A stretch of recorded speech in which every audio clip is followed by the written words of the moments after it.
내가 이제 운동을 해가지고 근육량은 엄청 늘었는데도 내가 기력이 없고 힘이 없고 뭐 그런 여러 가지 문제가 있다 그러면 이거는 그냥 바람 들어있는 풍선이에요. 근육량은 일단 내 몸에 충분하면 저절로 늘어나게 되어 있습니다.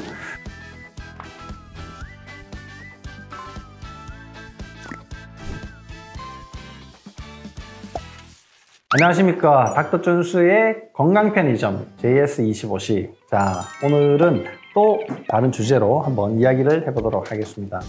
궁금하신 게 뭐가 있나요? 저는 당연히 다이어트죠. 네. 다이어트 좀 필요할 것 같네요. 일단은 저는 다이어트 안 해본 게 없어요. 원장님들 영상 보고 간헐적 단식도 해봤고요. 뭐 저염식, 키토 뭐 이런 거 다 해봤는데 저는 안 빠지더라고요. 아마 제가 잘 못한 것 같은데 요즘에 가장 큰 고민은 다이어트는 조금 했는데 근육량이 같이 빠지는 거예요. 네네, 그게 좀 고민입니다. 그 세상에 다이어트 방법이 몇 가지가 있는지 아세요? 제가 얼핏 기사 보기로 막 200 몇 개가 있다고. 200 몇 개. 26,000가지가 있습니다. 26,000가지. 35년을 했다 하더라도 26,000가지를 다 해보지는 못했을 텐데 그 중에 진짜 효과 있는 것이 무엇인가를 잘 찾아내야지 돼요. 근데 26,000가지가 왜 나왔을까요? 뭐 쉬운 거 찾다가 그러지 않았을까요? 그러니까 쉬운 것도 물론 찾겠지만 해봐도 효과가 없으니까. 그러니까 이제 또 다른 걸 해보고 또 다른 걸 해보고 그렇게 하다 보니까 26,000가지나 된 거예요. 그러면 이 다이어트 요법들의 근간 핵심이 무엇인가? 도대체 어떻게 해야지 다이어트가 성공하나? 이게 이제 굉장히 중요한데, 다이어트의 26,000가지 방법의 핵심은 케톤을 만들어내는 겁니다. 우리가 보통은 탄수화물을 먹고 포도당을 이용을 해서 우리가 이제 생활을 하거든요. 그런데 지방을 이용을 해서 케톤으로 만들어서 세포가 사용을 하게 되면 내 몸이 건강해지고 체중이 빠지고 근육량은 유지가 되고, 이게 이제 핵심이란 말이에요. 근데 그 케톤이 올라가려면 혈당 자체가 좀 떨어져야지 돼요. 그래야지 케톤이 올라가게 되거든요. 그러니까 내가 굶는 것도 당연히 탄수화물을 확 줄이는 거죠. 그 다음에 혈당을 줄이게 되니까 케톤 수치가 올라가게 되는 거고, 뭐 지중해 식단, 저탄고지, 간헐적 단식 다 마찬가지거든요. 그러면 내가 얼마나 내 몸을 지방 대사 형태로 만들었나, 이런 것이 이제 굉장히 중요해요. 그러면 좀 제대로 다이어트 하려면 어떻게 해야 될까요, 선생님? 일단 저는 다이어트는 할 수 없다고 생각합니다. 무슨 말씀이냐면, 자, 우리 몸의 체온 바꿀 수 있어요? 의지로? 못 바꾸죠. 혈당 바꿀 수 있어요? 못 바꾸죠. 그런 것처럼 체중도 우리 몸 안에 다 결정이 되어 있어요. 말하자면 전체 상황 속에 세포 입장에서 생존에 최적의 체온, 체중, 호르몬 이런 것들을 다 결정을 해놓고 조금만 틀어져도 거기로 가려고 하는 거거든요. 그래서 단기간에 보면 굶고 막 운동 열심히 해가지고 체중계의 눈금은 떨어졌지만 정해놓은 세트 포인트가 움직이지 않으면 요요가 생기는 거하고 마찬가지거든요. 그래서 실제로 내가 체중계를 건강하고 지속적으로 낮추려면 세포가 자기가 안정을 가지고 있고 생존에 유리하다고 하는 조건 자체가 다 낮아져야 되는 조건이거든요. 그러면 이제 언제 올리느냐를 이렇게 생각해 보시면 돼요. 예를 들면 내가 물을 주려고 해요. 꽃밭에 호스를 틀었더니 물이 쫄쫄쫄쫄밖에 안 나오네요. 말하자면 환경 자체가 안 좋으면 결국 식욕을 더욱 계속 올리는 길이 되거든요. 그래서 잠깐은 내가 막 굶고 막 죽을 만큼 뭐 2만 보고 3만 보고 걸고 뭐 달리기를 열심히 하면 체중은 내려가요. 근데 그 체중이 어떤 체중이냐면 대부분은 물이 빠져나간 체중이 대부분입니다. 그러면 이 꽃 입장에서는 물 좀 주라고 했는데 물이 더 빠져나가 버리는 거예요. 그럼 어떻게 되죠? 식욕을 더 올려요. 야, 이걸로는 부족한 것보다 호수 좀 더 열어 이렇게 하는 순간 식욕은 폭발이고 세트 포인트는 이 정도는 먹어야 돼 하고 더 올려버리는 꼴이 돼요. 근데 이게 한 번이면 다시 내릴 수는 있는데 이런 것들을 이렇게 반복을 하면 되게 이제 힘들어지는 거예요, 몸이.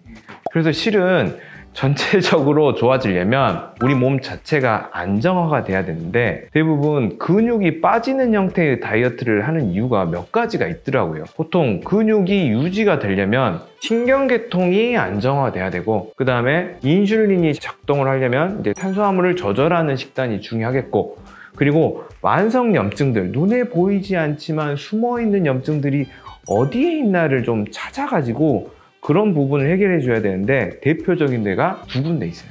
우리 이렇게 지구 안에서 살아가야 되죠. 지구 안에서는 계속 나를 마찰이 일어나는 곳이 있어요. 관절 중에서도 척추의 안정성이 없을수록 우리는 만성적인 염증들에 시달릴 수밖에 없어요.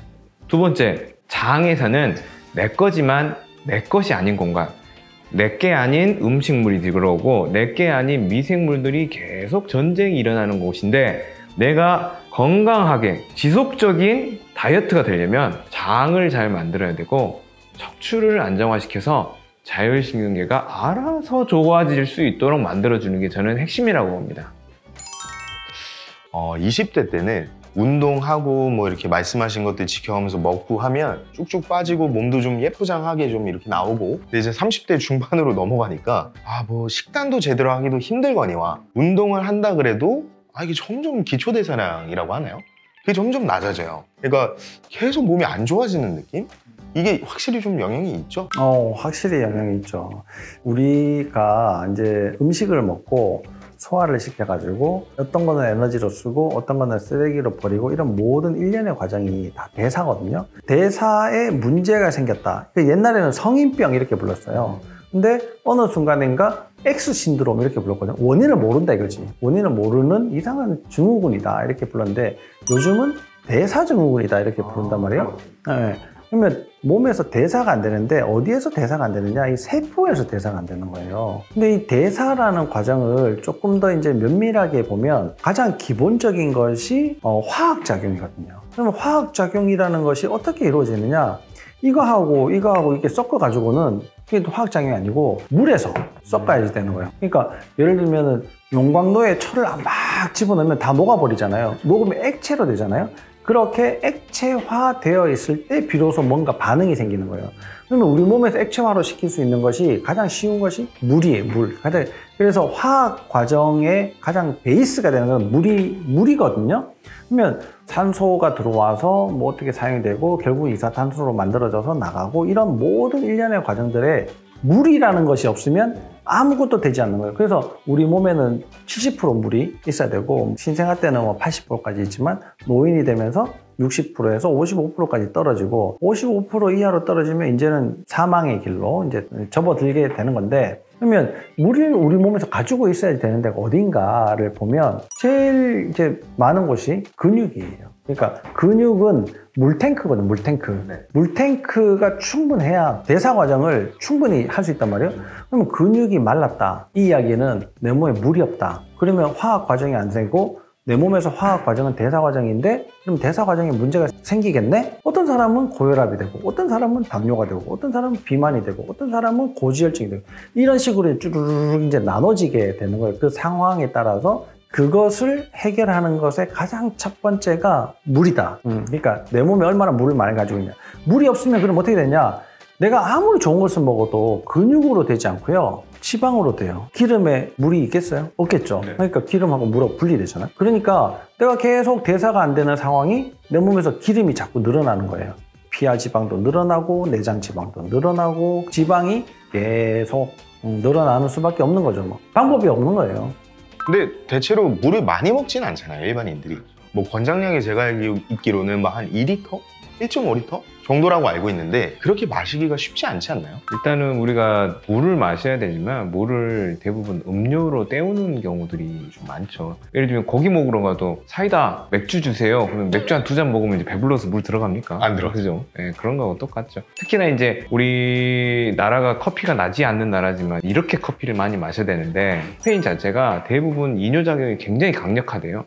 커피를 한 500cc 먹으니까 1000cc를 먹을 수가 없는 거죠. 네, 그러니까 계속 소모되고 이제 누수가 되는 거지. 그러니까 이 카페인 얘기하니까 또 한마디를 거들자면 이런 거예요. 그럼 카페인이 문제라면 내가 디카페인을 먹으면 되는 거 아닌가? 이렇게 생각할 수 있잖아요. 근데 디카페인이 아예 없는 게 제로가 아니라 조금 낮은 거 아닌가요? 그렇죠, 낮죠. 낮으니까 훨씬 카페인이 있는 것보다 덜 할 거 아니에요. 그렇죠, 좀 낮죠. 그러니까 우리가 보통 이제 물을 이렇게 마셔가지고 보충을 할 수 있는데, 커피를 마셔서 이뇨작용으로 빼버리니까 문제가 된다 이렇게 얘기하는데, 그거의 핵심이 카페인이다 이렇게 얘기를 하거든요. 그러면 디카페인을, 그 카페인 용량을 확 떨어뜨리면 그런 작용이 없지 않냐, 이렇게 이해가 되시죠, 그죠?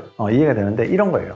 내가 카페인으로 막 적응이 돼 있는데 이 카페인을 먹어서 내가 이 난관을 극복해 보겠다 이렇게 생각하는 것도 이제 무리라는 거예요. 그러니까 처음부터 다 뜯어 고쳐야지 이걸 그냥 하나하나 이렇게 해가지고는 해결할 수 없는 문제로 계속 가는 거예요. 그러면 우리가 그런 걸 난제다 이렇게 얘기를 하는 거잖아요. 우리가 지금 이제 자율신경 치료부터 시작을 해서 하나하나 뜯어서 이 사람을 다시 바꾸는 거예요. 바꿔놓으면 내가 지금은 먹으면 안 되지만 나중에 다 먹을 수 있는 음식들로 바뀌게 되고, 지금은 스트레스가 너무 많이 받지만 그런 비슷한 상황에 대해서도 스트레스를 덜 받는 상황으로 만들어주고 뭐 이렇게 이제 바뀌게 되는 거죠. 자, 우리가 결국에는 이제 말씀들을 한번 정리를 해보면 이래요.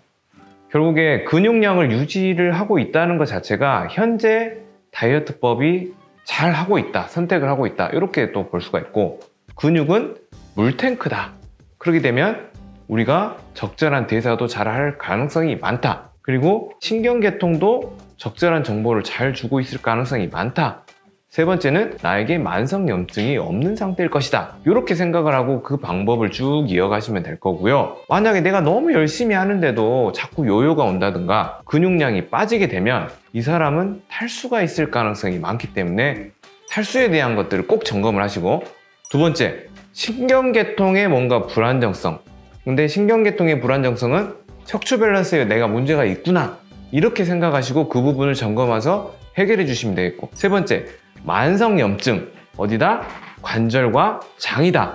그래서 우리가 다이어트에 계속 실패하신다면 이 세 부분만 관리를 해주시면 원하는 몸매, 원하는 체중 눈금들로 가꿔지는데 1+1으로 지속 가능한 건강까지 얻을 수 있지 않을까. 이렇게 한번 정리를 한번 해봤으면 좋겠어요. 거기에 딱 하나만 더 얘기를 하자면, 근육량은 일단 내 몸에 물이 충분하면 저절로 늘어나게 됐습니다. 그러면 물이 내 몸에서 충분하게 있어야 되잖아요. 그러면 물을 내가 보유할 수 있는 능력이 있어야 된단 말이에요. 내가 이제 운동을 해가지고 근육량은 엄청 늘었는데도 내가 기력이 없고 힘이 없고 뭐 그런 여러 가지 문제가 있다 그러면 이거는 그냥 바람 들어있는 풍선이에요.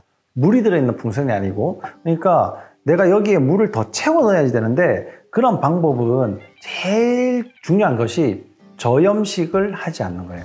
너무 싱겁게 먹지 않는 것이 가장 중요합니다. 그래서 평상시에도 간을 잘 맞는 음식들을 먹고 운동을 적절하게 하고 이렇게 하시는 것이 중요한데, 소금이랑 설밀과음 이것이 합쳐지면 폭탄이 돼요. 그래서 설밀과음을 조심을 하면서 간 맞는 음식을 드시면 근육이 저절로 늘어난다. 물론 물도 잘 드셔야 되겠죠. 그래서 근육량을 잘 유지하는 것이 매우 중요하다, 이렇게 말씀을 드리고 싶네요.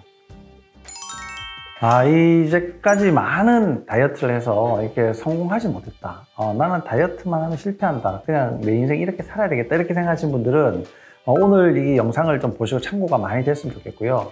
너무 어렵다, 이해가 잘 안 된다 그러면 꼭 한 번 더 보시고 꼭 댓글 남겨주시고요. 이게 다이어트는 사실 아무리 설명해도 밤을 새도 다 설명을 해드리기가 어려운데, 여러분들의 질문에 따라서 적절한 답변을 드릴 수가 있을 것 같습니다. 그래서 저희들이 조금 더 그런 답변에 대해서 신경을 쓸 테니까요. 여러분들 꼭 답변 달아주시고 영상 시청 감사합니다. 감사합니다.